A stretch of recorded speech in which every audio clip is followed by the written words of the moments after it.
this is my review of JoJo's Bizarre Adventure.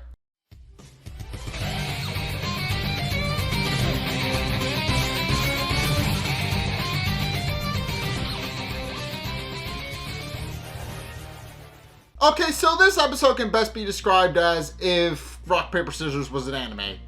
That's basically what the premise is. It starts off with Yoshihiro Kira looking for new allies to create using his stand arrow that he stole. And in the process of looking for an ally, he briefly explains his limited knowledge of how stands work. And explains that Enya actually in addition to giving him gave him the bow and arrow, and also explained how it worked and how apparently the arrow chooses whoever it wants to make into a stand user, which is actually kind of interesting. But in any case, he eventually starts asking the arrow at which point he shoots the young boy in the face. And I'll explain that in a minute because it should be very obvious since I put his character out here. But meanwhile, Rohan is snapping pictures of people at the bus at the one train station that he's hanging around at, because he eventually runs into Joseph Joestar, who asks him what he's doing, and Joseph explains that he's been investigating all the people that go to and from that station, pointing out that he's going to try and find out what Yoshihage Kira's real identity is, and that the best way to do that is to start investigating the kind of people that he would have stolen the face of. With his reasoning being that if Yoshikage Kira has stolen somebody's identity, that they should be able to figure out pretty quickly who it is, because not only do they know what kind of person the person he turned into is, and indeed we know who he is. Yoshikage Kira has taken the face of a salaryman, which does narrow it down, and the fact that they know that he's in his 30s should help with that as well. And Rohan points out that eventually they're going to have to start asking the families of all the different people that he snapped pictures of, pointing out that at some point they're going to find somebody who's like, yeah, our husband's or somebody has been acting kind of weird lately. Do you think that's a thing? But yeah, they are eventually going to have to find him through that kind of process. But as Rohan points out, that it's possible that if Kira feels like his identity's been compromised, he might kill the family of his family, as we're going to put it. And as he's talking to Joseph about that, he's actually confronted by the kid that Yoshihiro Kira shot with the bow and arrow. And he's very insistent on wanting to play rock, paper, scissors, or Janken as it's referred to in Japanese, which is what the title suggests. But basically what he wants to do is he's trying to face Rohan in a game of rock, paper, scissors, but Rohan kind of just blows him off, pointing out that he doesn't really have time to play rock, paper, scissors with him right now, and then goes on his merry way. But the kid is very insistent that he play rock, paper, scissors and continues to follow him. At which point Rohan begins to suspect that he might be a stand user and uses Heaven's Door to knock him out and incapacitate him. And then isn't able to find any information regarding a stand, even though we know he was shot with a bow and arrow, because in the prior shot he didn't have a hole in his cheek, and now he does. And Rohan even makes note of that, pointing out that the hole in his mouth is very strange. So he's not entirely sure what it's supposed to be. But eventually he wakes him back up after realizing that the kid has a penchant for using scissors, and also discovers that his name is Ken Oyanagi. And decides to indulge Ken, at least for a bit, and decides to play a game of rock, paper, scissors, which Rohan wins. Mainly because he cheated using Heaven's Door. But with that, he leaves, although Ken seems to be very broken up about the fact that he lost a game of rock, paper, scissors. At which point he goes to the cafe where all of the main cast hangs out, and he runs into Josuke, Okuyasu, and what's her name? Yukako. So he runs into them, and they ask him if he wants to sit down, since they realize that he's likely done with work and he might want to hang out. But he openly admits to himself that he doesn't really want to hang out because he doesn't feel like he has anything in common with them. So he decides, you know what, I'm actually going to, he makes up a lie saying that he's still working and decides to sit down at a different table, only for Ken to steal his seat at the last minute and take a drink, gloating that he was in the seat first and that if they should play rock, paper, scissors to see who gets it. And Rohan wins again, and then Ken breaks down to tears because he's upset. He wants to sit in the seat and he loses. So he begins bawling his eyes out, which only causes Yoshikage and his friends to give him a funny glance. And basically, long story short, Rohan decides that he can have this, that he'll play rock, paper, scissors again for the seat, and for real this time, and he wins and takes the seat, which causes the kid to become very upset with him and then leaves. At which point Rohan goes to the bookstore and finds a catalog of plants that he wants, and realizing that he needs 7,000 yen to buy it and wondering if he has enough on him, he opens his wallet, only for Ken to steal the book from him while he's fishing through his wallet looking for the appropriate change. And Ken declares that if Rohan wants it so much that they should play rock, paper, scissors again for it. And this time Rohan has gotten understandably pretty fed up with Ken at this point because he keeps following him around and won't leave him alone. So he just straight up punches Ken in the face, which winds up playing into Ken's strengths because Ken plays paper to Rohan's rock, which enables Ken to actually reveal his abilities. As it turns out, Ken has a stand called Boy to Man, which basically enables him to steal a person's abilities if they lose to him in a game of rock, paper, scissors, and Rohan, quickly realizing that something is wrong, uses his stand to incapacitate him and figure out how his powers actually work. That, in addition to stealing somebody's energy when they play rock, paper, scissors, Ken himself has a very strong mental resolve, and that he declares that he's going to he'll win against Rohan Kishibe mentally rather than physically. And case in point, Rohan realizes that that he's likely going to be in trouble when Ken wakes up. But as he's working, he realizes that the safety lock he put on Ken so that Ken wouldn't be able to attack him again actually undoes itself. And then Ken undoes the abilities of Heaven's Door and stands up, gloating that he's already stolen part of Heaven's Door's abilities and that he's now immune to the effects of Heaven's Door. And sure enough, Heaven's Door is now missing its right arm. At which point Rohan goes to punch Ken in the face for deceiving him and tricking him, only to punch himself in the face because he used his right arm, and Ken uses that as revenge.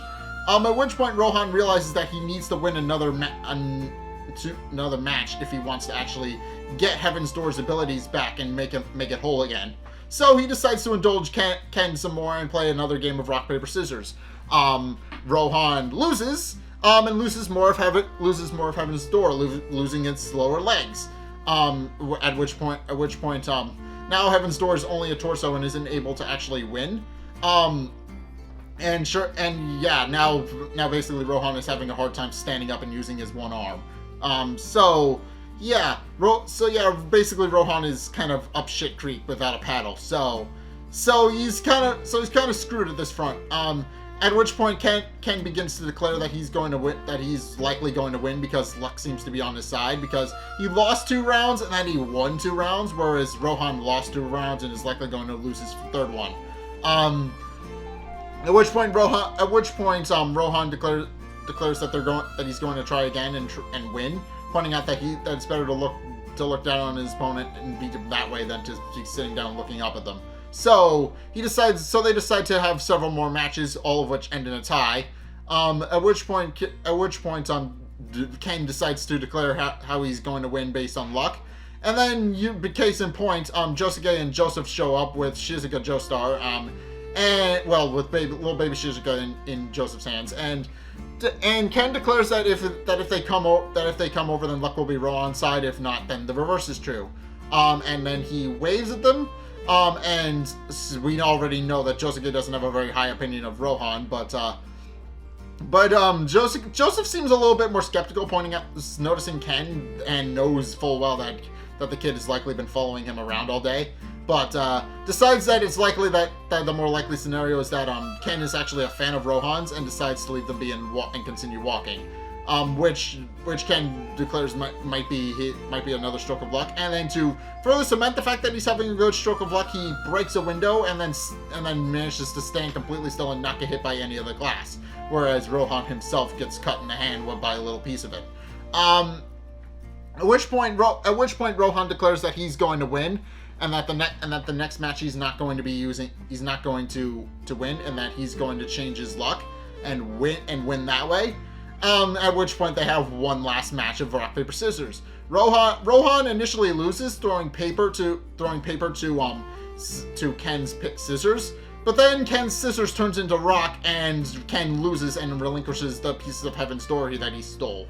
At which point Rohan reveals what actually happened. When Joseph and Yoshikage walked by, he used Heaven's Door to swipe Shizuka from their arms, and then used his stand to rewrite her so that she would help him defeat Ken, and it works because she used her Arctone baby to turn herself invisible and turn Ken's fingers from scissors into rock, and Ken lost that way.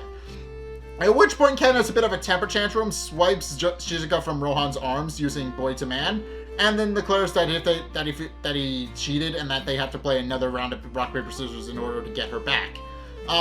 At which point Ken loses 3 times in a row and loses the set of matches. At which point Ken realizes that he's likely going to be mind controlled by Heaven's Door, and realizing that he would rather die than be mind controlled by Rohan, decides to jump in front of an oncoming truck. At which point Rohan jumps after him, declaring that these are the kind of people he likes, and then leaps in front of the truck himself. And Ken is understandably confused and a little bit scared because he knows that Rohan is likely going to get hit as well. But Rohan declares that that's not going to happen, and case in point, Yoshihiro Kira, who had been watching the match the entire time, and had been providing commentary throughout, as he was fleeing, he actually got caught in the wind, landed on the windshield, and caused the truck to swerve out of the way. At which point the truck completely misses them, and it continues to go onward, and Yoshihiro Kira goes on his merry way, realizing that he needs to find another stand user to go and defeat the Joestar group, because the one he created thus far has failed. At which point Rohan declares that sometimes you need to make your own luck, and tells Ken that he appreciates his hard work and determination and his mental resolve, but also declares that Ken should probably never use his stand to hurt other people again. And Ken solemnly agrees, pointing out that he realizes that he's lost completely, but that he doesn't really care, because it means that he made a friend instead. At which point Josuke and Joseph show up looking for Shizuka, realizing that she disappeared. And Rohan and Ken, realizing they're mostly responsible for that, decide to help look. And that's how the episode ends. Yeah, let's just break down what happened in this episode. First and foremost, we've seen stands that can work based on simple games. We've already seen that with both Osiris and Atom. We've seen this ability already. We know that certain stands can win can win based on conditions that are kind of preset, like simple win conditions. So this isn't entirely a new concept, but the fact that they're playing rock paper scissors in an anime style thing is kind of really funny, and this is probably my favorite episode of JoJo's, at least for now. I haven't seen them all yet, but this is probably up there, because how often do you see an anime play rock paper scissors? How often do you see 2 people actually play rock paper scissors seriously and basically be like, if rock paper scissors was an anime? That was an arc that the manga, I don't know his name off the top of my head, but that's just an arc that the guy who wrote this decided to come up with. I forget, but in any case, yeah, he just wrote an arc in here where one of the heroes has to win again in a game of rock paper scissors, and it's really funny and it works really well. So yeah, It's a little bit hilarious and a little bit stupid, but I like it. It's just one of those weird things that it's like, oh, this is a thing, and then it's just really funny. But I do like that. I do like that there's just that in addition to just serious arcs where people are trying to beat each other like a puzzle, there's just arcs like this where they're not really winning in a fight, but rather it's just one of these unconventional fights, and that's why JoJo's is amazing. But in any case, that's my review of JoJo's Bizarre Adventure. What did you guys think? Let's get a discussion going in the comment section down below, or over on my Discord server, link in the description. Anyway, thank you guys so much for watching. If you enjoyed, be sure to like, comment, and subscribe. Also, be sure to follow me on Facebook and on Twitter in the description below. And also, be sure to check out my Patreon in the description below as well. It's only a couple bucks a month. It really helps me out, and you guys get access to a bunch of cool perks, and I'm always saying thanks. So be sure to check those out in the description below as well. But, in any case, thank you guys so much for watching. And until next time, I will see you guys in the next video. Peace!